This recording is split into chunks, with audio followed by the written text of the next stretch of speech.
حي على الصلاة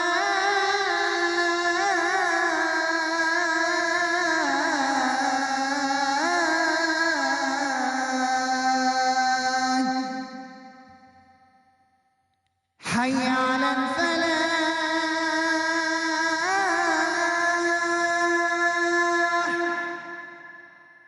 حي على الفلاح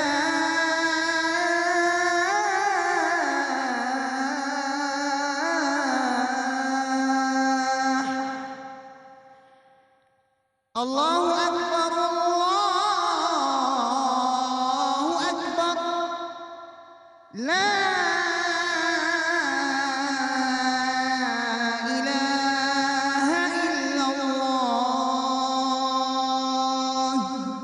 اللهم رب هذه الدعوة التامة والصلاة القائمة آت محمدا الوسيلة والفضيلة وابعثه مقاما محمودا الذي وعدته. Que l'intelligence économique peut contribuer à relever les défis. Quel impact pourrait avoir cette guerre économique telle que vous la décrivez sur des pays qui ne sont pas émergents, qui sont en voie de développement comme l'Algérie? Aujourd'hui, nous ne faisons pas encore d'intelligence économique en Algérie. On est encore dans le plaidoyer et on est en train de s'échauffer. Dans l'explicatif. On est en train de s'échauffer sur la touche, tout simplement. Et tant qu'on n'est pas rentré de plein pied sur un autre palier, et à une autre vitesse, on peut considérer que nous ne sommes pas autour de l'échiquier, nous sommes dans l'échiquier et nous risquons d'être et de rester un pion. Parce que les autres font nos partenaires, ils ont tous des dispositifs d'intelligence économique et nous sommes dans leur zone d'influence. Parce que le troisième volet de l'intelligence économique, c'est l'influence. Tout à fait. L'influence sur quoi? Eh bien, c'est sur les plus faibles, ceux qui n'ont pas la capacité à intégrer l'information stratégique, à prendre des décisions souveraines, à protéger leurs informations. Aujourd'hui, le système d'information en Algérie, sur le plan de l'offre, il est très faible, comme on l'a dit. D'ailleurs, je voudrais rendre hommage à nos étudiants. Ils ont fait un travail sur l'état des lieux de l'intelligence économique. Et c'est ça qui me permet de dire que nous ne sommes pas encore de plein pied dedans. Nous sommes sur encore la touche. Sur la touche. Alors, soit on en fait, soit on subit le travail d'influence des autres. Les politiques savent que nous sommes à l'intérieur de l'échiquier et non pas, et que nous ne faisons pas l'échiquier. Alors, avant de répondre, je vais dire une chose. Je rebondis sur la présentation de M. Mohamed pour dire que ce qui est évident aujourd'hui, c'est que l'intelligence économique, on est d'accord, repose sur l'information, donc également sur la communication. Je m'en veux pour preuve ces exemples qui aujourd'hui, de certains pays qui ont adopté une démarche spécifique. La Chine, par exemple, et je voudrais mettre en évidence les travaux d'Éric Millot, qui a travaillé longuement sur la Chine et qui a compris que la Chine était organisée en réseau d'intelligence à travers justement ce qu'on appelle le Guangxi. Le Guangxi, c'est quoi? Ce sont des réseaux qui sont constitués à l'intérieur desquels, celui qui ne connaît pas le Guangxi, il est complètement out. Donc c'est la raison pour laquelle la communication est un élément déterminant. Il y a eu des travaux qui ont été faits qui ont placé les pays à contexte culturel, par exemple. L'Algérie se situe dans un contexte culturel très fort. Pourquoi? Parce que pour répondre à cette problématique des régions, d'une région à l'autre, ce n'est pas le même contexte culturel. Il y a des pratiques, il y a le poids des tribus, il y a le poids des régions, il y a les poids des clans, il y a le poids des clans. Qui sont propres à l'Algérie. Qui sont propres à l'Algérie. En quel cas, traduire cette perception de l'intelligence économique renvoie à la manière dont nous-mêmes, nous devions être en connaissance de cette cartographie culturelle. C'est la raison pour laquelle il y a actuellement des jeunes doctorants qui sont en train de travailler et avec, bien évidemment, malheureusement, l'anthropologie en Algérie n'est pas encore à ce niveau-là, mais je pense qu'il faille susciter ce travail-là pour être nous-mêmes déjà en compréhension de notre contexte culturel. Nous le savons, mais nous ne l'utilisons pas. Que fait-on justement pour se prémunir de cette guerre dont parlait Mohamed Bouchakour? Alors, la guerre, c'est quoi? Quand on dit une guerre, c'est qu'il y a un ennemi. Qu'est-ce qu'on a besoin de cet ennemi? C'est de savoir par anticipation, qu'est-ce qu'il faut faire et en même temps, de pouvoir détourner l'ennemi, c'est-à-dire de pouvoir l'infiltrer, le manipuler. Donc là également, aborder cette question, c'est organiser notre système d'approche, notre intelligence. Quelle est la législation qui peut faire aujourd'hui la différence entre la façon d'organiser notre espionnage de manière légale et de l'espionnage d'une autre manière? Donc c'est là, il faut définir les bases d'abord. Il faut créer le contexte. C'est la raison pour laquelle je vous dis encore une fois que le débat, c'est un débat d'acteurs, de l'ensemble des acteurs. Ce n'est pas le débat de l'université. L'université n'est que le cadre qui peut organiser ces débats et s'approprier ce concept pour en définir le contour. Oui, c'est vrai. Et délivrer cette méthodologie en intégrant la recherche, la formation, etc. Est-ce que les importations font partie de ce process donc de pouvoir manipuler ou peut-être contrôler des marchés tels que les nôtres, qui sont donc fragiles, hein, vu que les investissements, enfin, la production nationale reste limitée? Bien sûr, nous aujourd'hui on est confronté à un problème où si on veut faire de l'intelligence, je me place simplement au niveau économique, simplement au niveau économique. Il faut absolument d'abord identifier nos marges de manœuvre. L'Algérie, des fois, les gens ont tendance à penser qu'on est le centre du monde. Nous ne sommes rien ou pratiquement rien, si on veut parler sincèrement. Et identifier nos marges de manœuvre, c'est, ce matin le journal en parlait, étudier les chaînes de valeur à l'échelle internationale, à l'échelle mondiale, les grandes chaînes de valeur dans les grandes filières économiques et voir où on peut s'insérer. Cartographier nos entreprises et identifier les filières où les entreprises elles sont situées. Où on peut bien faire, là où on peut réussir. Et essayer de faire des rapprochements. Ça, c'est les marges de manœuvre. Ensuite, développer nos capacités de manœuvre, parce que souvent, nos capacités de manœuvre sont en deçà de nos marges de manœuvre. Oui. Hein, il faut développer ces capacités de manœuvre pour pouvoir exploiter l'intégralité de ces marges de manœuvre, aussi bien au niveau de l'importation, donc renforcer notre pouvoir de négociation pour tout ce qui est importation, mais reconquérir le marché national.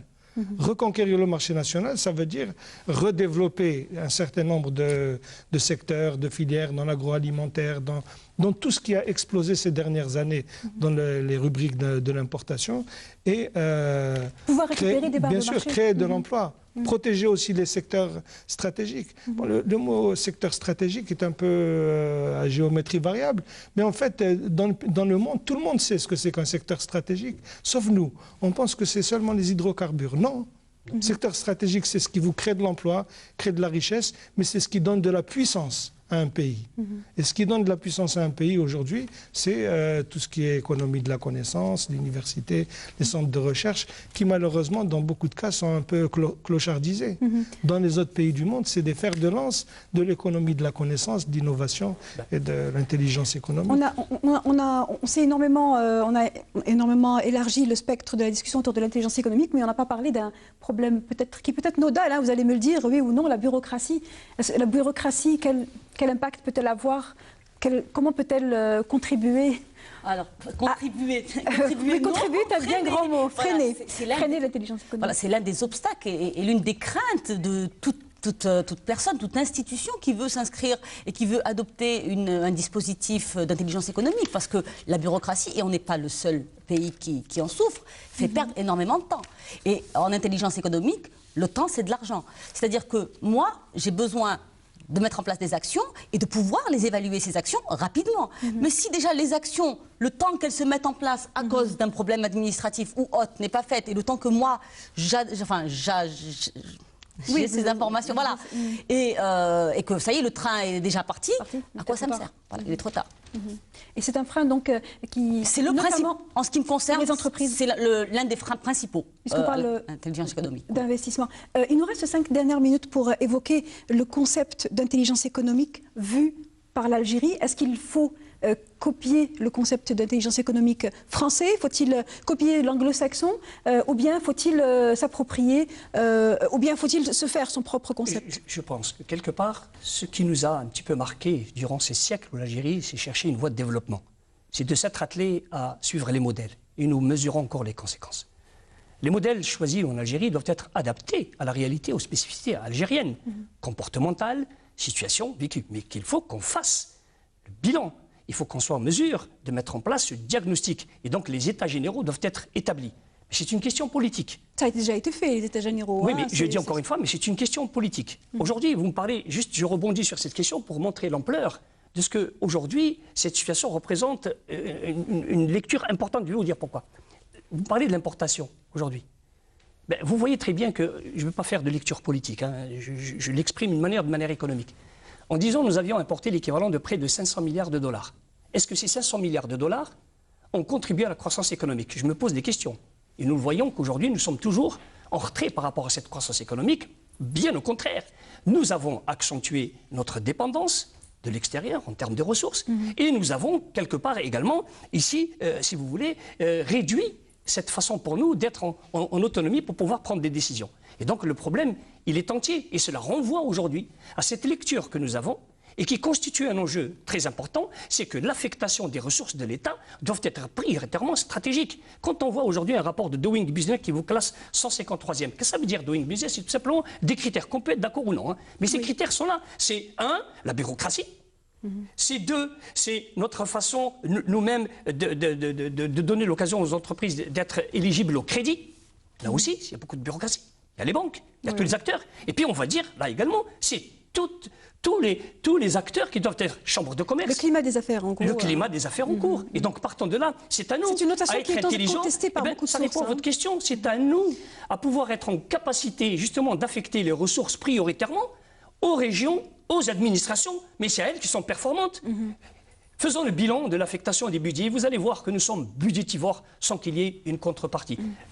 Énormément de projets n'aboutissent pas et donc sont remis en question. Et deuxième élément, vous me parlez de système d'information. Vous savez qu'en interne, déjà au niveau de l'entreprise, quand vous avez une information, elle met je ne sais pas combien de temps. Alors que dans tous les pays au monde, une information est à la seconde près. Vous voyez, les entreprises qui sont dans une position de vigilance et d'alerte, ils attendent l'information et l'information va lui permettre de prendre des décisions sur des choix, sur des options stratégiques. Ça veut dire que c'est à nous à organiser ce système. Et Dieu, heureusement, je vais vous le dire une chose, c'est que nous avons ces compétences. Je m'en veux pour preuve ces organismes et ces institutions qui ont longtemps travaillé sur l'investigation et sur le renseignement, qui doivent également assurer ce transfert et contribuer à apporter pleinement réponse pour s'impliquer dans ce noble pays qui s'appelle l'Algérie. Donc selon vous, un concept propre à l'Algérie, Mohamed Bouchakour, est-ce qu'on est plus proche du concept d'intelligence économique français, anglo-saxon, ou bien doit-on avoir le nôtre?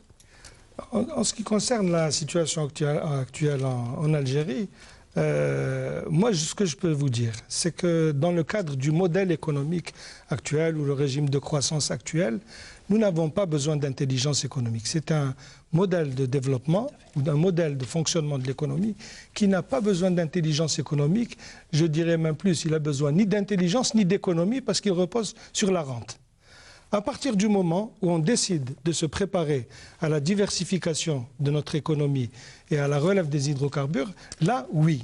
Là, on a besoin d'un dispositif national d'intelligence économique, mais ça devrait reposer sur une politique publique qui doit être clairement énoncée, qui doit être conduite et accompagnée par les plus hautes autorités du pays, parce qu'il y va, concept américain, de la sécurité économique de l'Algérie.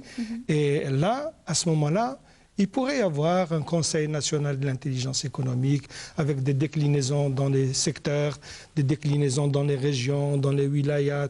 Vous avez une région comme l'Oued qui est en train de devenir un bassin agricole pour l'économie saharienne. C'est possible d'aller vers cette dynamique. Mais le préalable, c'est de vouloir sortir de ce modèle qui repose exclusivement sur les hydrocarbures. Sinon, tout ce qu'on peut faire, ce sont de bonnes initiatives, mais si on reste là dans ce modèle économique, toutes ces initiatives, ça sera des gadgets. Camilla Ridouche. Alors, en ce qui me concerne, s'inspirer, oui.